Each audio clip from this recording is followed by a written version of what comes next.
আসসালামু আলাইকুম, স্বাগত জানাচ্ছি চ্যানেল আই সংবাদে। আমি রিদিতা রেজা।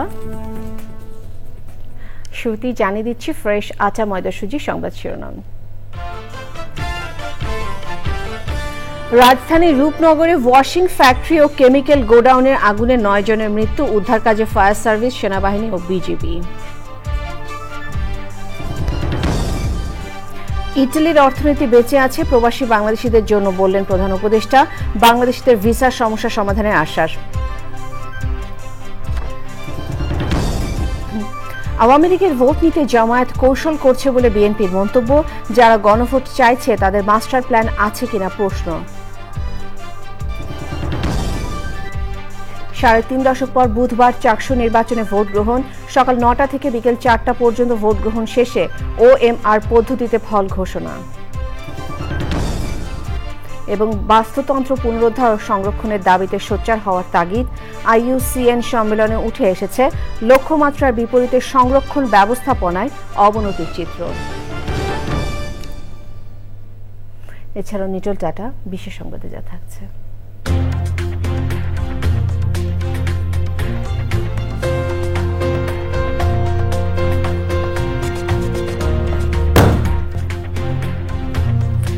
সৌদি আরবের মরুভূমিতে বিশ্বের প্রথম হাইড্রোজেন চালিত কার রেসিং এর খবর।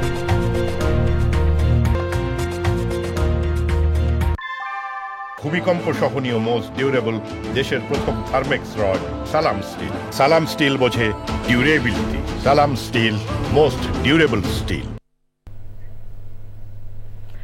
সংবাদ শিরোনামগুলো জানাচ্ছিলাম। এখনকার এই সংবাদ আয়োজন একই সঙ্গে চ্যানেলের ইউটিউব চ্যানেল এবং চ্যানেলের OTT প্ল্যাটফর্ম আইস্ক্রিনে লাইভ স্ট্রিম হচ্ছে। রাজধানীর রূপনগরে 2টি বাণিজ্যিক ভবনে আগুনে একটি তৈরি পোশাক ওয়াশিং কারখানার ভেতরে আটকা পড়ে 9 শ্রমিক মারা গেছেন। উদ্ধার কাজে ফায়ার সার্ভিসকে সহায়তা দিচ্ছে সেনাবাহিনী ও বিজিবি। আরও মৃত্যুর আশঙ্কা করছে ফায়ার সার্ভিস। এখনও আগুন পুরোপুরি নিয়ন্ত্রণে আনতে কিছুটা সময় লাগবে বলছে ফায়ার ফাইটাররা। এনামুল কবির রূপমের রিপোর্ট। রূপনগর শিয়ালবাড়ি এলাকায় দুপুরের দিকে প্রথমে কেমিক্যাল গোডাউন, পরে গার্মেন্টস ফ্যাক্টরির ওয়াশিং ইউনিটে যখন আগুন ছড়িয়ে পড়ে তখন সেখানে কাজ করছিল প্রায় 30 জন শ্রমিক। সে সময় বড় ধরনের বিস্ফোরণের শব্দ শুনে এলাকাবাসী এগিয়ে আসেন। প্রথমে পুলিশ, সেনাবাহিনী, পরে আসে আধা সামরিক বাহিনী, বিজিবি। সে সময় প্রত্যক্ষদর্শীরা সব শ্রমিকরা বাইরে বের হয়ে এসেছেন বলে জানালেও বিকেলের দিকে ফায়ার ফাইটাররা তল্লাশি করতে গিয়ে ওয়াশিং ইউনিটের দোতলা ও 3 তলায় 9 শ্রমিকের আগুনে পোড়া মরদেহ দেখতে পান। এই পর্যন্ত আনুমানিক 9টি লাশ পেয়েছি। প্রথমে একটা বিস্ফোরণ টাইপের হয়েছিল, যেখান থেকে আপনার মানে বিষাক্ত গ্যাস, যেটা খুবই টক্সিক, যেটা খুবই ফ্ল্যাশ ওভার হয়ে ওই বিল্ডিং এ আসে। এটা ইনহেল করে তাৎক্ষণিক ইনারা হয়তো মৃত্যুবরণ করেছেন। বিস্তারিত অবশ্যই তদন্ত করে জানা যাবে, তবে আমরা এ পর্যন্ত 9টি লাশ পেয়েছি। পরিচালক আরও জানান, তল্লাশি চালিয়ে গেলেও দুর্ঘটনার সবগুলো স্পটে তারা পৌঁছাতে পারছেন না। এ কারণে মৃতের সংখ্যা আরও বাড়তে পারে বলে আশঙ্কা তাদের। আমরা সর্বোচ্চ প্রযুক্তি, যেগুলো লুপ 60, গ্রাউন্ড মনিটর, যেগুলো মানে হিউম্যানলেস যেসব টেকনোলজি রয়েছে সেসব প্রযুক্তি দিয়ে এবং ড্রোন দিয়ে এই সমস্ত কার্যক্রম করছি। আহত 4 শ্রমিককে জাতীয় বার্ন ও প্লাস্টিক সার্জারি ইনস্টিটিউট হাসপাতালে চিকিৎসা দেওয়া হচ্ছে। কেমিক্যাল গুদাম থেকে ওই আগুনের সূত্রপাত বলছে ফায়ার সার্ভিস। পোড়া কেমিক্যালের বিষাক্ত গন্ধ ও বাতাসের কারণে স্বাস্থ্য ঝুঁকি এড়াতে দুর্ঘটনার স্থল থেকে 300 গজের মধ্যে জনসাধারণের যাতায়াত বন্ধ করে দিয়েছে সেনাবাহিনী ও পুলিশ। Enamul Kabir Rupam, channel I, Dhaka. রাজধানীর রূপনগরের শিয়ালবাড়ি এলাকার একটি পোশাক তৈরি কারখানার ওয়াশিং ফ্যাক্টরি ও পাশের কেমিক্যাল গোডাউনের আগুনে এ পর্যন্ত 9 জনের মৃত্যু হয়েছে। সেখানে আছেন যাযাবর মিন্টু, আমরা তার সাথে যোগাযোগ করছি। মিন্টু, কারখানার আগুনের এখন কি অবস্থা আমাদেরকে জানাবেন। ধন্যবাদ রিজা রাজা। আমি অবস্থান করছি সেই শিয়ালবাড়ি এরিয়াতে যেখানে আগুন লেগেছে। এই মুহূর্তে হলো প্রেস ব্রিফিং করছেন ফায়ার সার্ভিসের মিডিয়া উইং এর লেফটেন্যান্ট কর্নেল তাজুল ইসলাম। তিনি আমাদেরকে এইমাত্র জানিয়েছেন যে তারা এ পর্যন্ত 16টি মরদেহ পেয়েছেন। এবং ওনারা বলছেন যে মানে কেমিক্যাল ইয়েতে অপোজিট যে আগুন লেগেছে যে গার্মেন্টসে, সেটা টিন শিটের উপরে ছিল। আর সেখান থেকে মানে তারা এখনো আগুন মানে ধোঁয়া উঠছে, এখনো পুরোপুরি নিয়ন্ত্রণ নিতে পারেননি তারা আর কি। এবং উপরে এখনো তারা যেতে পারেননি, কারণ ভিতরে এখনো পুরোপুরি তাদের প্রবেশ করার মতো অবস্থা পাচ্ছেন না তারা। এটি তারা বলছেন যে 16টি মরদেহ তারা পেয়েছেন। আরো এবং আহত বলছেন যে তাদের একজন ফায়ার সার্ভিস একজন ভলান্টিয়ার আহত হয়েছেন। 12টি ইউনিট কার্যক্রম মানে 12টি ইউনিট আছে, এখনো কার্যক্রম চালিয়ে যাচ্ছে 12টি ইউনিট। হ্যাঁ, গার্মেন্টস ধ্বংসে ফায়ার নিয়ন্ত্রণ হয়েছে উনি জানালেন, সম্পূর্ণ নিয়ন্ত্রণ হয়েছে গার্মেন্টস ধ্বংসে ফায়ার। মানে কেমিক্যালেরটাও এখনো নিয়ন্ত্রণে আসেনি। ধন্যবাদ আপনাকে। ইটালিতে বসবাসকারী প্রবাসী বাংলাদেশিদের প্রশংসা করে প্রধান উপদেষ্টা প্রফেসর মোহাম্মদ ইউনূস বলেছেন, ইটালির অর্থনীতি বেঁচে আছে বাংলাদেশিদের জন্য। বাংলাদেশিরা না থাকলে তাদের অর্থনৈতিক সংকট হতো। বাংলাদেশিদের ইটালির ভিসার সমস্যা সমাধানের আশ্বাস দেন প্রফেসর ইউনূস। চকরমারিথার রিপোর্ট। জাতিসংঘ খাদ্য ও কৃষি সংস্থা আয়োজিত ওয়ার্ল্ড ফুড ফোরামের অনুষ্ঠানে যোগ দিতে গিয়ে রোমে অবস্থানরত বাংলাদেশিদের সাথে মঙ্গলবার মত বিনিময় করেন বাংলাদেশের অন্তর্বর্তী সরকারের প্রধান উপদেষ্টা প্রফেসর মোহাম্মদ ইউনূস। প্রবাসীদের প্রশংসা করে তিনি বলেন, ইটালির সংস্কৃতির সাথে মিশে গেছে বাংলাদেশিরা। আমি একবার গ্যারান্টি দিয়ে বলতে পারো তারা অত্যন্ত সম্মান করছে, কারণ তাদের অর্থনীতি বেঁচে আছে আপনাদের জন্য। তা না হলে তাদের অর্থনৈতিক সংকট হতো। রোম শহরের কোনো রেস্টুরেন্ট নাই যেখানে বাংলাদেশি শেফ নাই। বাংলাদেশি শেফ চলে গেলে রোম শহর অচল হয়ে যাবে। বাংলাদেশিদের ভিসার সমস্যা নিয়েও কথা বলেন প্রধান উপদেষ্টা। যারা ভিসা দেওয়া হয়েছিল, ভিসা রিনিউ করা হচ্ছে না, সেগুলোর কথা বললাম। উনিও দুঃখের কথা বলে আমরা খুব সম্মান করি বাংলাদেশি যারা আছেন, তারা ইতালির জন্য অত্যন্ত গুরুত্বপূর্ণ। এটা এমন না যে আমরা তাদের থেকে নিষ্কৃতি পেলে বাঁচি, ওটা আমাদের না, আমরা তাদের রাখতে চাই। এটা সম্বন্ধে পরিষ্কার, অর্থাৎ চেষ্টা হচ্ছে সমাধান করা, তাড়িয়ে দেওয়াটা সমাধান না। এর আগে প্রধান উপদেষ্টার সাথে সাক্ষাৎ করেন বিশ্ব খাদ্য ফোরামের acting executive director. Chakar Malitha, channel I. Awami লীগের ভোট নেওয়ার জন্য জামায়াতে ইসলামী নানান কৌশল অবলম্বন করছে বলে অভিযোগ করেছে বিএনপি। যারা নভেম্বরে গণভোট চাইছে তাদের অন্য কোনো মাস্টার প্ল্যান আছে কিনা এমন প্রশ্নও তুলেছেন দলের নেতারা। তারা বলেছেন, গণতন্ত্র উত্তরণের জন্য জাতীয় নির্বাচন খুবই গুরুত্বপূর্ণ। রাহুল রায় রিপোর্ট। নির্বাচন সামনে রেখে গণসংযোগ করছেন বিএনপি নেতারা। নিজ এলাকা ঠাকুরগাঁওয়ে আছেন বিএনপি মহাসচিব মির্জা ফখরুল ইসলাম আলমগীর। স্থানীয় শিল্পকলা একাডেমিতে এক অনুষ্ঠানে বক্তব্য রাখেন তিনি। দুর্ভাগ্যক্রমে আমাদের যারা সংগ্রাম করেছেন, লড়াই করেছেন, তাদের মধ্যে অনেকেই বিভিন্ন রকম মত পোষণ করছেন। এটা হতেই পারে গণতন্ত্র। তার জন্য সেটাকে লক্ষ্য করে, সেটাকে কেন্দ্র করে আমরা আন্দোলন করার রাস্তায় এটা কোনো মতেই গ্রহণযোগ্য নয়। কারণ যে দাবিগুলো তারা তুলছেন, সেই দাবিগুলো নির্বাচনের পরে যে পার্লামেন্ট করতে হবে, সেই পার্লামেন্টেই সিদ্ধান্ত নিতে পারবে। আগামী নির্বাচন সেই জন্যই আমাদের কাছে অত্যন্ত গুরুত্বপূর্ণ যে আমরা আবার গণতান্ত্রিক একটা ব্যবস্থায় ফিরে যাব। জাতীয় প্রেস ক্লাবে ছিল জাতীয়তাবাদী ওলামা দলের প্রতিবাদ সভা। সেখানে বিভিন্ন ইস্যুতে কথা বলেন বিএনপির সিনিয়র যুগ্ম মহাসচিব। হাসিনার প্রতি, আওয়ামী লীগের প্রতি তাদের লেজ ধরে চলতে তারা খুব ভালোবাসে। আমরা তার কিছু নমুনা আমরা ডাকসু নির্বাচনে দেখেছি। এখনো আমার মনে হয় যে তারা আওয়ামী লীগের ভোটটা নেওয়ার জন্য নানা ধরনের কায়দা কানুন, কৌশল প্রকৌশল তারা চালিয়ে যাচ্ছেন বলে। রাকসু নির্বাচনে ছাত্র শিবির আচরণবিধি লঙ্ঘন করছে বলে অভিযোগ করেন রুহুল কবির রিজভী। রাহুল রায়, চ্যানেল আই, ঢাকা। বাংলাদেশ জামায়াতে ইসলামের অভিযোগ প্রশাসনকে আবারও দলীয়করণের চেষ্টা চলছে। দলের নায়েবে আমির ডাক্তার সৈয়দ আব্দুল্লাহ মোহাম্মদ তাহের বলেছেন, অন্তর্বর্তী সরকারের 4 থেকে 5 জন উপদেষ্টা একটি বিশেষ দলের পক্ষে কাজ করছেন। রাজধানীর মৎস্য ভবন এলাকায় মানববন্ধন কর্মসূচিতে তিনি বলেন, দলীয়করণ করা প্রশাসন দিয়ে কোনোভাবেই নিরপেক্ষ নির্বাচন সম্ভব নয়। আগের মতো বিতর্কিত ও নীল নকশার নির্বাচনের চেষ্টা হলে দেশের মানুষ মানবে না। আক্তার হোসেনের রিপোর্ট।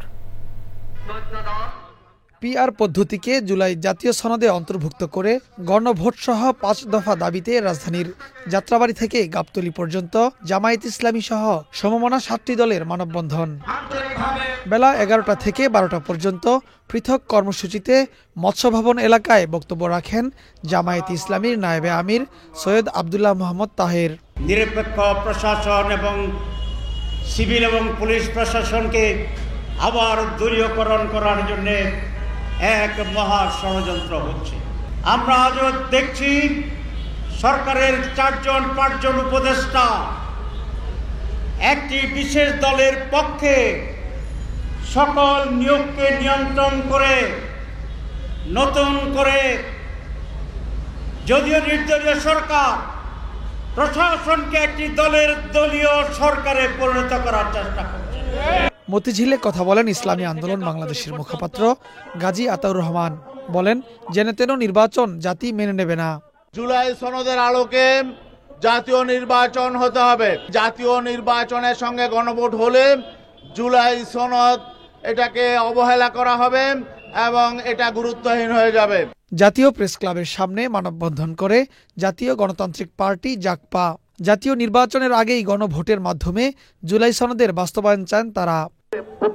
একই দাবিতে পুরানা পল্টনে কর্মসূচি করে খেলাফত মজলিস। আগামী নির্বাচন করতে জুলাই সনদ কার্যকর করার মাধ্যমে তা করা সম্ভব। যাতে এটা আশা করে, যাতে চায় না আবার নতুন করে আগে সে ফেসিবাদ মাথাচাড়া দিয়ে উঠুক। যুগপৎ কর্মসূচির আলোকে একই দাবিতে 16 অক্টোবর প্রতিবাদ সভা করবে দলগুলো। Akhtar Hossain, channel I, Dhaka. ইসির প্রতীকের তালিকা থেকে একটি প্রতীক বেছে নিতে এনসিপিকে 19 অক্টোবরের মধ্যে জানাতে বলেছে নির্বাচন কমিশন। ইসি সচিব জানিয়েছেন, তা না হলে কমিশন নিজের সিদ্ধান্তে প্রতীক বরাদ্দ করবে। গণভোট নিয়ে সরকারের সিদ্ধান্ত অনুযায়ী নির্বাচন কমিশন কাজ করবে বলে জানিয়েছেন তিনি। নাজিব বেগের রিপোর্ট।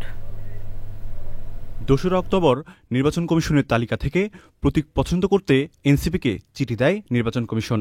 তালিকায় ছিল না শাপলা প্রতীক, যদিও শাপলা প্রতীক নিয়ে অনড় অবস্থানের কথা জানাচ্ছে এনসিপি। আমরা আপনাদের সাথে ইসি সচিব জানান, কমিশনের তালিকা থেকেই এনসিপিকে প্রতীক নিতে হবে। শাপলার বিষয়ে নির্বাচন কমিশনের অবস্থান একই, যে যেহেতু নির্বাচন পরিচালনা বিধিমালা এটা নাই, অর্থাৎ দেওয়ার সুযোগ নাই। আমরা একটা চিঠি দিয়েছি ওনাদেরকে যে আগামী 19 তারিখের ভিতরে ওনারা বিকল্প ওনাদের চাহিত প্রতীক জানাবেন। যদি এটা 19 তারিখের ভিতরে না জানান, তাহলে স্বীয় বিবেচনায় নির্বাচন কমিশন এ বিষয়ে প্রতীক সিদ্ধান্ত নেবে। কমিশন মনে করে শাপলাকে অন্তর্ভুক্ত করার দরকার নাই। সচিব বলেন, আগামী সপ্তাহে রাজনৈতিক দলের নিবন্ধনের চূড়ান্ত সিদ্ধান্ত জানা যাবে। গণভোট নিয়ে ইসির অবস্থানও তুলে ধরেন তিনি। সচিবালয় এবং মাঠ পর্যায়ে দুটা মিলিয়ে এই তথ্যানুসন্ধান করা হচ্ছে এবং আমরা আশা করছি আগামী সপ্তাহে এটার একটা সমাধানে আসতে পারবো এবং অবস্থানটাকে ক্লিয়ার করব। সরকার যদি যেভাবে সিদ্ধান্ত দেবেন, নিশ্চয়ই সরকার সিদ্ধান্ত দেওয়ার আগে ইলেকশন কমিশনের সাথে আলোচনা করবেন, আমার বিশ্বাস এটা। তো তখন সেইভাবে সিদ্ধান্ত নেওয়া হবে। 20 অক্টোবর আইন শৃঙ্খলার সংশ্লিষ্ট বাহিনীর সাথে আলোচনা করবে নির্বাচন কমিশন। অনেক ধন্যবাদ আপনাদেরকে। নাজিব বেগ, চ্যানেল আই, ঢাকা। বাড়ি ভাড়া ভাতা 20% বৃদ্ধি সহ বিভিন্ন দাবিতে বেসরকারি এমপিওভুক্ত শিক্ষকদের মার্চ টু সচিবালয় কর্মসূচি হাইকোর্টের মাজার গেটে আটকে দিয়েছে পুলিশ। এরপরে সেখানেই অবস্থান করছেন শিক্ষকরা। এই মুহূর্তে ঘটনাস্থলে আছেন জাকিয়া আক্তার। জাকিয়া, আপনার কাছে সর্বশেষ কি তথ্য রয়েছে আমাদেরকে একটু জানাবেন।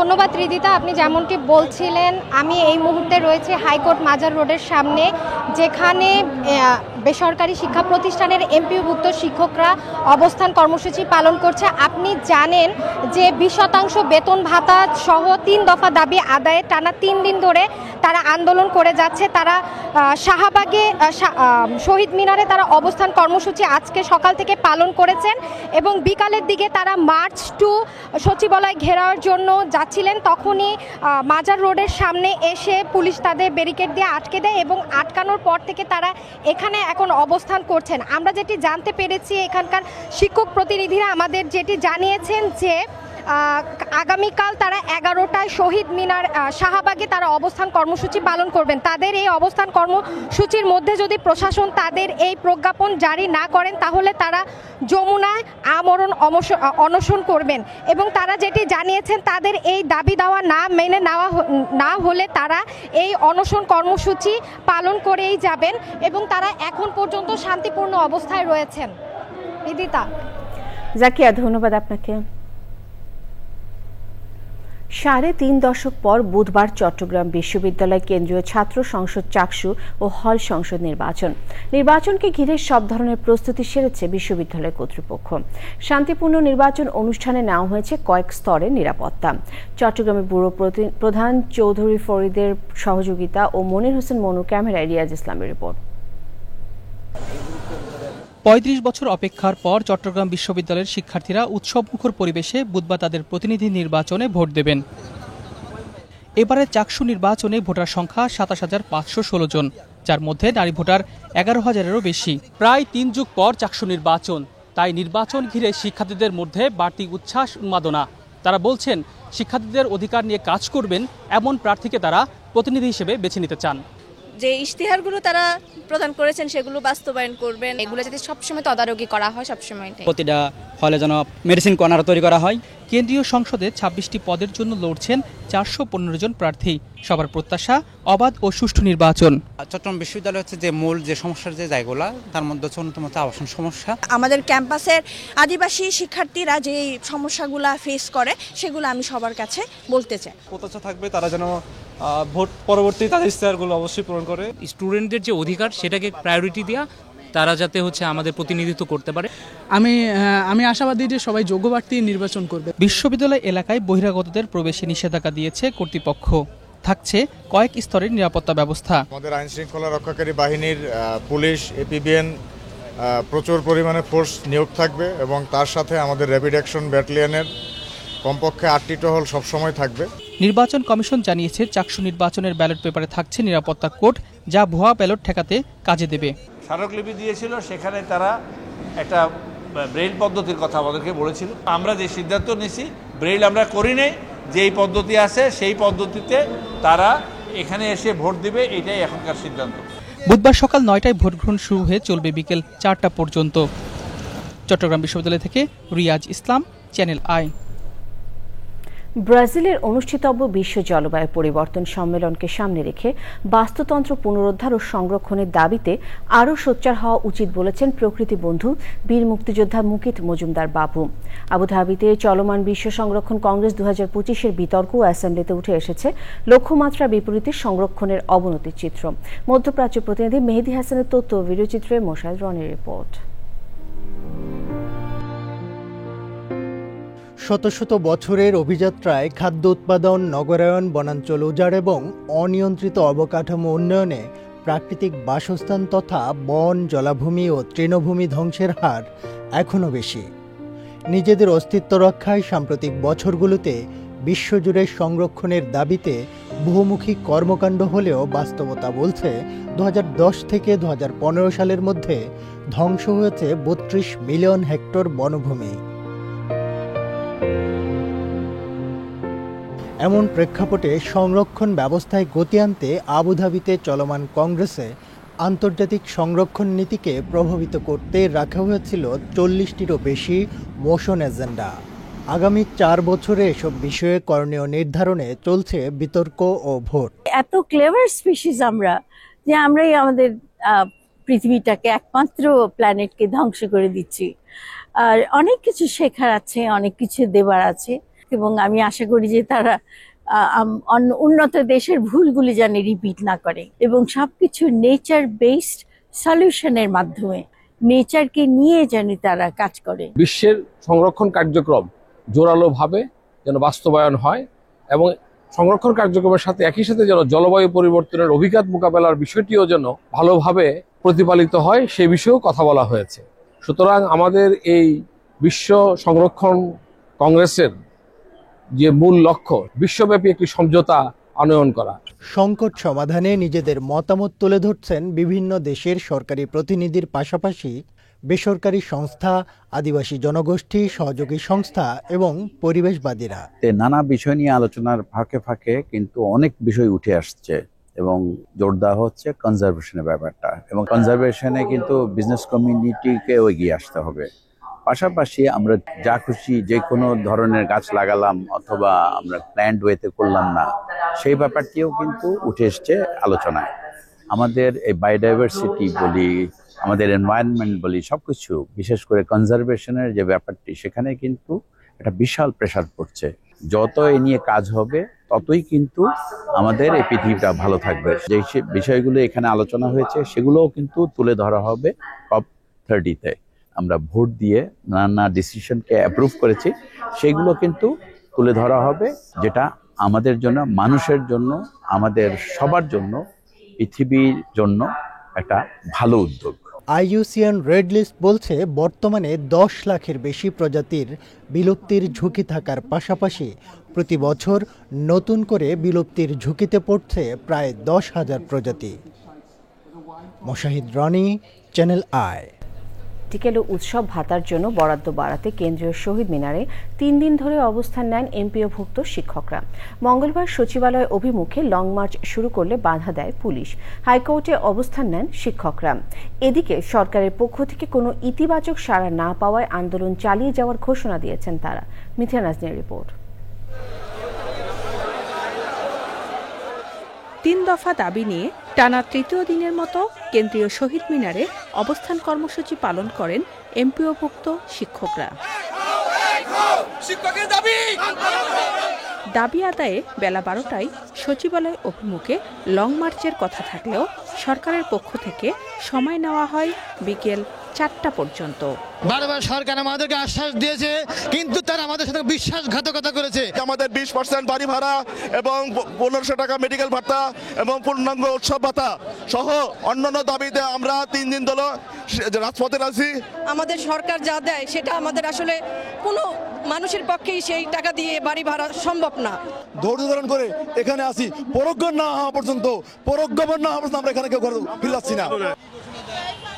নির্ধারিত সময়ের মধ্যে ঘোষণা না আসায় সচিবালয় অভিমুখে লং মার্চ শুরু করলে পুলিশের বাধায় হাইকোর্টের সামনে অবস্থান নেন আন্দোলনরত শিক্ষকরা।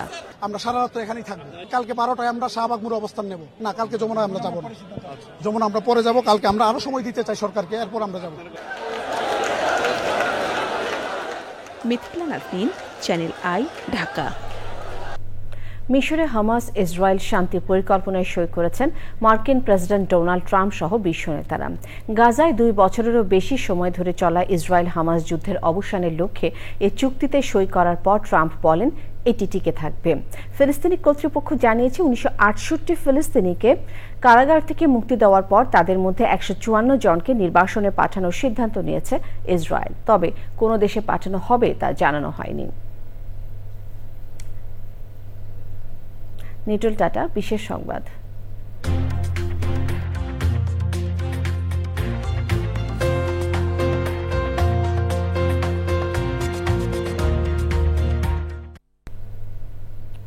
সৌদি আরবের মরুভূমিতে শুরু হয়েছে বিশ্বের প্রথম হাইড্রোজেন চালিত কার রেসিং। এই গাড়িগুলো জ্বালানি হিসেবে ব্যবহার করছে হাইড্রোজেন, যা থেকে শক্তি তৈরি করছে এবং নির্গত করছে কেবল জলীয় বাষ্প। কিরদিয়া শহরে প্রথম রেসটি জয় করে জামিল মোটর স্পোর্টসের দল। পরিবেশ বান্ধব এই প্রযুক্তির রেসিং জগতে নিয়ে এলো এক নতুন মাত্রা। সুইডিশ ড্রাইভার জোহান ক্রিস্টোফারসন বলেন, এই প্রযুক্তি আরো উন্নত করার চেষ্টা হচ্ছে।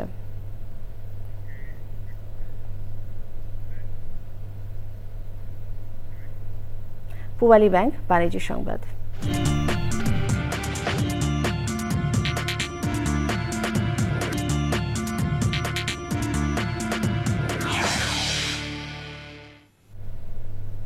আকিস ফুড অ্যান্ড বেভারেজের উদ্যোগে রিটেল স্ক্র্যাচ কার্ড প্রোগ্রাম স্বাধীনতা অফার সিজন 2 এর সমাপনী হয়েছে। মঙ্গলবার রাজধানী একটি হোটেলে দেশের 100 জন খুচরা ব্যবসায়ীদের মধ্যে 34 জন বিজয়ীকে শ্রীলঙ্কা ভ্রমণের টিকিট, 150 সিসি বাইক এবং ওয়াশিং মেশিন সহ অন্যান্য পুরস্কার দেওয়া হয়। 2 মাস ব্যাপী এই আয়োজনে প্রায় 3 লাখ খুচরা ব্যবসায়ী অংশ নেন। আকিস ফুড অ্যান্ড বেভারেজ লিমিটেডের ঊর্ধ্বতন কর্মকর্তারা বিজয়ীদের হাতে পুরস্কার তুলে দেন। অনুষ্ঠানে ছিলেন প্রতিষ্ঠানের সিইও সৈয়দ জহুর আলম, সিএমও মোহাম্মদ মাইদুল ইসলাম এবং ঊর্ধ্বতন কর্মকর্তারা। সামাজিক দায়বদ্ধতার অংশ হিসেবে টাঙ্গাইলের করটিয়া সরকারি সাদত কলেজের ছাত্রছাত্রীদের ব্যবহারের জন্য একটি বাস দিয়েছে পূবালী ব্যাংক।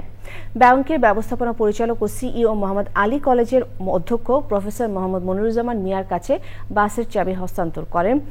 এই সময় ছিলেন কলেজের প্রতিষ্ঠাতা পরিবারের সদস্য ও সাবেক সংসদ সদস্য মোর্শেদ আলী খান পন্নী, কলেজের উপাধ্যক্ষ প্রফেসর সুব্রত কুমার সাহা, ব্যাংকের উপমহাব্যবস্থাপক ও এডিসি বিভাগের প্রধান মোহাম্মদ রফিউল আলম, টাঙ্গাইল অঞ্চল প্রধান ও উপমহাব্যবস্থাপক মোহাম্মদ বেলাল হোসেন, কলেজের শিক্ষক পরিষদের সম্পাদক মোহাম্মদ আবদুল্লাহ তালুকদার। এর আগে কলেজ প্রাঙ্গণে ব্যাংকের ক্যাম্পেইন বুথ ও বৃক্ষরোপণ কর্মসূচির উদ্বোধন করা হয়। আফগানিস্তানের সংগ্রহ 1 উইকেটে 133 রান। সবশেষে ফ্রেশ আটা ময়দা সুজি। সংবাদ শিরোনামগুলো আরও একবার। রাজধানীর রূপনগরে ওয়াশিং ফ্যাক্টরি ও কেমিক্যাল গোডাউনের আগুনে 16 জনের মৃত্যু, উদ্ধার কাজে ফায়ার সার্ভিস, সেনাবাহিনী ও বিজিবি। ইটালির অর্থনীতি বেঁচে আছে প্রবাসী বাংলাদেশিদের জন্য, বললেন প্রধান উপদেষ্টা। বাংলাদেশিদের ভিসার সমস্যা সমাধানের আশ্বাস। আওয়ামী লীগের ভোট নিতে জামায়াত কৌশল করছে বলে বিএনপির মন্তব্য। যারা গণভোট চাইছে তাদের মাস্টার প্ল্যান আছে কিনা প্রশ্ন। 3.5 দশক পর বুধবার চাকসু নির্বাচনে ভোট গ্রহণ। সকাল 9টা থেকে বিকেল 4টা পর্যন্ত ভোট গ্রহণ শেষে ওএমআর পদ্ধতিতে ফল ঘোষণা। এবং বাস্তুতন্ত্র পুনরুদ্ধার ও সংরক্ষণের দাবিতে সোচ্চার হওয়ার তাগিদ। IUCN সম্মেলনে উঠে এসেছে লক্ষ্যমাত্রার বিপরীতে সংরক্ষণ ব্যবস্থাপনা অবনতির চিত্র। চ্যানেলের সর্বশেষ সংবাদ জানতে ভিজিট করুন channelaonline.com-এ। যুক্ত থাকুন আমাদের সোশ্যাল মিডিয়া প্ল্যাটফর্মগুলোর সাথে। শেষ করছি চ্যানেলের সংবাদ। ধন্যবাদ।